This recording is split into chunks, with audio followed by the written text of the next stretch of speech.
ایک آدمی خود سے کسی چیز کو سمجھ نہیں سکے گا وہ دوسروں کو کیسے سمجھائے؟ تو پہلی بات تو یہ ہے کہ آپ سب سے گزارش ہے کہ قیمتی وقت نکال کے آئے، آپ سب حضرات کا شکریہ ہے، مشکورات کا بھی اور مدرسات کا بھی، تو ہم اس کو تھوڑا سا ٹائم دیں۔ ایک تو یہ ہے کہ جب تک ہم اپنے آپ کو چینج کرنے کی کوشش نہیں کریں گے تو کبھی بھی باہر سے کوئی آ کے طاقت ایسی نہیں ہے جو ہمیں تبدیل کر سکے۔ سب سے پہلے ہمیں اپنا آپ چینج کرنا ہوگا۔ جب تک ہم اپنے آپ کو تبدیل نہیں کریں گے تو کہیں کہ معاشرہ، قوم، قبیلہ، حکمران اور حکومتیں چینج ہو جائیں، یہ نہیں ہو سکتی۔ اس لیے کہ اللہ کا بھی وعدہ ہے کہ جب تک کوئی قوم اپنی حالت کو تبدیل نہیں کرنا چاہتی، اللہ بھی اس کی حالت کو تبدیل نہیں کرتی۔ تو سب سے بڑی جو ہماری قوم میں کمزوری آ چکی ہے، وہ سب سے بڑی کمزوری ہماری سستی ہے، کہ ہم اپنے آپ کو لے کے بھی اتنے سست ہیں کہ نہ اپنی صحت کا خیال ہے، نہ ہمیں اپنی جو ہے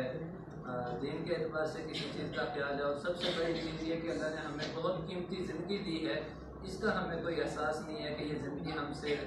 روز بروز صبح شام ہوتے ہوئے نکلتی جا رہی ہے۔ تو ایک تو یہ ہے کہ اگر دنیا کی زندگی عزت سے گزارنی ہے تو اس کے لیے اللہ کی طرف سے جو سب سے بڑی نعمت ہے وہ صحت ہے، اس کے ساتھ ہم نے وقت گزارنا ہے۔ اگر صحت مند ہے تو آدمی آخر تک ایک اچھی زندگی گزار سکتا ہے۔ اور دوسری بات یہ ہے کہ انسان کو موت کے بعد کی ایک زندگی کا سامنا کرنا ہے، ہم مسلمان ہیں اور اس پہ ہمیں یقین ہے، تو اللہ جل شانہ کی ذات اقدس کو اگر راضی کر کے نہ گئے تو پھر ہمیشہ ہمیشہ کے لیے نقصان میں چلے جائے۔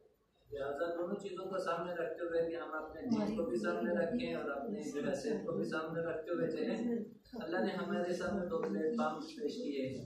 ان میں سب سے پہلے جیسے آپ حضرات کے سامنے اپنی صحت اور اپنی جو ہے دوسرا صحت کے ساتھ ساتھ جیسے نوید بھائی نے ساری بات کو واضح کیا ہے کہ جب تک ہم مالی اعتبار سے مضبوط نہیں ہوں گے تو ہم کسی اعتبار سے آگے بڑھ نہیں سکیں۔ ایک آدمی کو مالی پریشانی ہے، اس کو جتنا قرآن حدیث سمجھایا جائے اس کی سمجھ میں نہیں آئے۔ میں اکثر علماء اکرام کی مجلس میں بھی یہ عرض کرتا رہتا ہوں کہ امت کو اس لیول پہ لے کے آئیں، اس ذہن سازی اس طرح کریں کہ وہ اپنی کمائی کی طرف آئیں، تجارت کی طرف آئیں، اللہ اور اللہ کے رسول کی سنت کو پورا کرتے ہوئے اس چیز میں ہم مضبوط نہیں ہوں گے تو غیر اقوام ہمارے اوپر ہمیشہ مسلط رہیں گے۔ آج ہمارا سب سے پہلے جو گویا کہ اعزازیہ بھی ہے، استقبالیہ بھی ہے، تو ہم اگر جو یہاں حال میں موجود ہیں اگر ہم یہ عزم کر لیتے ہیں کہ ہم اپنی ذات کے اعتبار سے،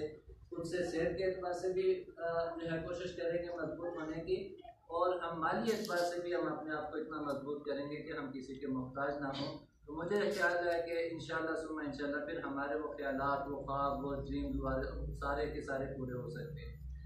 دوسری بات یہ ہے کہ اللہ نے ہمیں انسان اور انسان کے بعد ہمیں سب سے بڑا جو درجہ دیا ہے وہ مسلمان ہونے کا درجہ دیا ہے۔ تو مسلمان کی ایک عالمی سوچ ہوتی ہے جس پہ ہم نے خلاصتاً ایک جو ہے پوری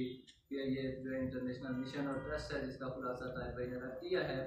تو اس پہ باقاعدہ سے ایک پوری محنت ہے۔ ہم اپنی ذات کے لیے نہیں آئے، کیونکہ اللہ جل شانہ نے نبی علیہ السلام کی امت میں جس کو بھی پیدا کیا ہے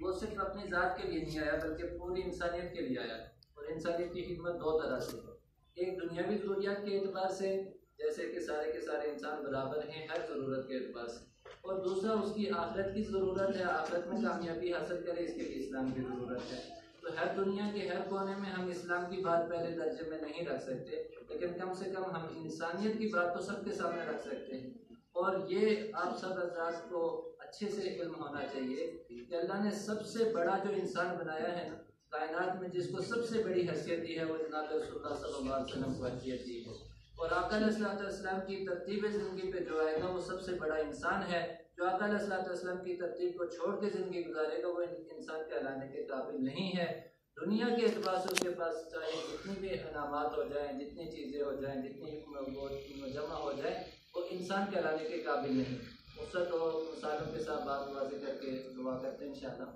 جیسے کہ اللہ کے نبی علیہ السلام کا ایک چھوٹا سا عمل پانی پینے کے حوالے سے، پانی پینے کی 6 آداب اللہ کے نبی علیہ السلام نے بتائے۔ اور جب پانی پیے آدمی تو دائیں ہاتھ سے پیے، بیٹھ کے پیے، 3 سانسوں میں پانی پیے، دیکھ کے پیے، شروع میں بسم اللہ پڑھے، آخر میں الحمدللہ کہے۔ یہ جو 6-7 صفات ہے نا، یہ صرف مسلمان ہونے کا اور نیکی کا کام نہیں ہے، بلکہ اللہ کے نبی علیہ السلام حکیم انسان تھے، اور اس میں ساری کی ساری